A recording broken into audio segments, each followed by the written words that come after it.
ರಾಜ್ಯದಲ್ಲಿ ಸಿಎಂ ಬದಲಾವಣೆ ವಿಚಾರದ ಕಿತ್ತಾಟ ಜೋರಾಗಿ ನಡೆದಿದ್ದು, ಡಿಕೆ ಶಿವಕುಮಾರ್ ಸಿಎಂ ಆಗಲು ಶಾಲು ಹೊತ್ತುಕೊಂಡು ಕೂತಿದ್ದಾರೆ. ಮುಖ್ಯಮಂತ್ರಿ ಸಿದ್ದರಾಮಯ್ಯ ಇನ್ನು ಕೇವಲ 15 ದಿನಗಳ ಸರದಾರ ಮಾತ್ರ ಅಂತ ಸಂಸದ ಗೋವಿಂದ ಕಾರಜೋಳ ಹೇಳಿದ್ದಾರೆ. ಇನ್ನು ಸುದ್ದಿಗಾರರ ಜೊತೆ ಮಾತನಾಡಿದಂತ ಅವರು, ಪಂಚ ರಾಜ್ಯಗಳ ಚುನಾವಣಾ ಫಲಿತಾಂಶದ ದಿನವೇ ಸಿದ್ದರಾಮಯ್ಯ ಅವರ ಕುರ್ಚಿ ಫಲಿತಾಂಶ ಪ್ರಕಟ ಆಗಲಿದೆ ಅಂತ ಹೇಳಿದ್ರು. ರಾಜ್ಯ ಸರ್ಕಾರದಲ್ಲಿ ಕುರ್ಚಿ ಕಚ್ಚಾಟದಿಂದಾಗಿ ವಿಧಾನಸೌಧದಲ್ಲಿ ಆಡಳಿತವೇ ಇಲ್ಲದಂತಾಗಿದೆ. ಮೇ 4ರಂದು 5 ರಾಜ್ಯಗಳ ಚುನಾವಣೆ ಫಲಿತಾಂಶ ಬರುತ್ತದೆ. ಅಂದು ದಾವಣಗೆರೆ ಮತ್ತು ಬಾಗಲಕೋಟೆ ಫಲಿತಾಂಶ ಸಹ ಬರುತ್ತದೆ. ಅದರ ಜೊತೆಗೆ ಸಿದ್ದರಾಮಯ್ಯ ಅವರ ಕುರ್ಚಿಯ ರಿಸಲ್ಟ್ ಕೂಡ ಬರಲಿದೆ ಅಂತ ಹೇಳಿದ್ರು.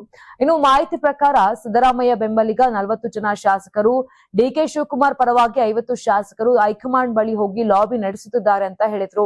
ನೀವು ಸಣ್ಣ ಆಗ್ಬೇಕಲ್ವಾ, ಅದು ಒಂದು ಉತ್ತಮ ಆಹಾರದಿಂದ ಸಣ್ಣ ಆಗ್ಬೇಕಲ್ವಾ. ಪ್ರತಿದಿನ ನಮ್ಮ ಜೀನಿ ಸ್ಲಿಮ್ ನ ಯೂಸ್ ಮಾಡಿ ಯಾವುದೇ ಸೈಡ್ ಎಫೆಕ್ಟ್ ಇಲ್ದಂಗೆ ನೀವು ಸಣ್ಣ ಆಗ್ತೀರಾ.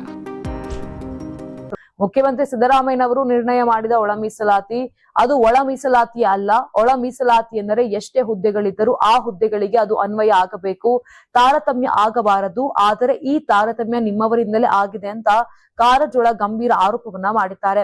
ವೈಜ್ಞಾನಿಕವಾಗಿ ನಾಗಮೋಹನ್ ದಾಸ್ ಅವರು ವರದಿಯನ್ನ ಕೊಟ್ಟಿದ್ದರು, ಆದರೆ ಅದನ್ನು ನೀವು ಅವೈಜ್ಞಾನಿಕ ಎಂದು ಹೇಳಿದಿರಿ. ಮಾಧುಸ್ವಾಮಿ ಅವರ ವರದಿ, ನ್ಯಾಯಮೂರ್ತಿ ಸದಾಶಿವನಯ್ಯವರ ವರದಿ ಇವೆಲ್ಲವೂ ಅವೈಜ್ಞಾನಿಕ ಅಂತ ನೀವು ಘೋಷಣೆ ಮಾಡಿದ್ರಿ.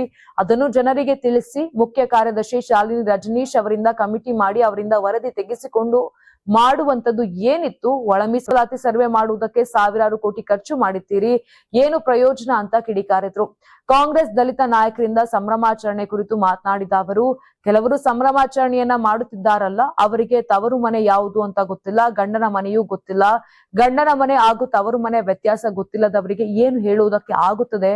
ಕೆಲವರು ಕೋಳಿಗಳಿಗೆ ಕಾಳು ಹಾಕಿರುತ್ತಾರೆ, ಕಾಳು ತಿನ್ನುವ ಸಲುವಾಗಿ ಹೀಗೆಲ್ಲ ಮಾಡುತ್ತವೆ ಅಂತ ಕಾಂಗ್ರೆಸ್ ದಲಿತ ನಾಯಕರಿಗೆ ತೀಕ್ಷ್ಣವಾಗಿ ಹೇಳಿದ್ರು.